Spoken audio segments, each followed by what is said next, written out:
बिस्मिल्लाहिर्रहमानिर्रहीम। शैतान ने एक दिन पानी पर अपना तख्त बिछाया और अपने शागिर्दों से पूछा, आज तुम लोगों ने कौन सा काम किया है? उनमें से एक खड़ा हुआ और कहा कि मैंने दो बंदों में लड़ाई करवाई। शैतान ने कहा, अच्छा काम किया। दूसरा खड़ा हुआ और बोला, मैंने एक शख्स को शराब नोशी में मुब्तला कर दिया। शैतान ने कहा, अच्छा किया। तीसरा खड़ा हुआ और बोला, मैंने एक तालिबे इल्म को मदरसे जाने से रोका। शैतान खुश होकर कहता है, तुमने सबसे अच्छा काम किया है। दूसरे शागिर्द ताज्जुब में पड़ गए।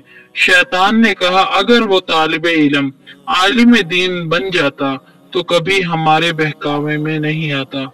आओ मैं तुम सबको तजर्बा करके दिखाता हूँ।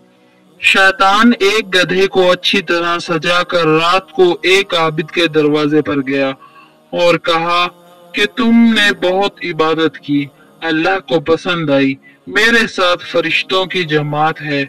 अल्लाह ने तुमको मेराज के लिए आसमान पर बुलाया है। वो आबिद खुश हो गया और गधे पर सवार हो गया। शैतान ने इस गधे को ले जाकर जंगल में छोड़ दिया। वो आबिद रात भर जंगल में फिरता रहा। सुबह हुई तो मालूम हुआ कि शैतान ने उसे धोखा दिया है। फिर वो शैतान अपने शागिर्दों को लेकर गधे के साथ एक आलिम दीन के दरवाजा पर पहुंचा और दस्तक दी। अंदर से आवाज आई, कौन?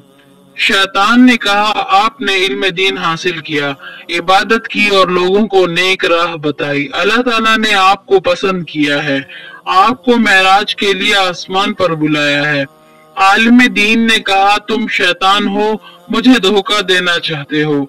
अल्लाह ताला ने हमारे नबी को आसमान पर बुलाकर मेराज कराया। अल्लाह तबारक व ताला अब क़यामत तक किसी इंसान को आसमान पर बुलाकर मेराज नहीं कराएगा। इतना सुनना था कि शैतान और शैतान के शागिर्द वहां से भाग गए और फिर अपने शागिर्दों से कहा, देखा तुमने, इस आबिद को हमने इसको कितना जल्दी बहका लिया, लेकिन इस आलिम दीन को न बहका सके।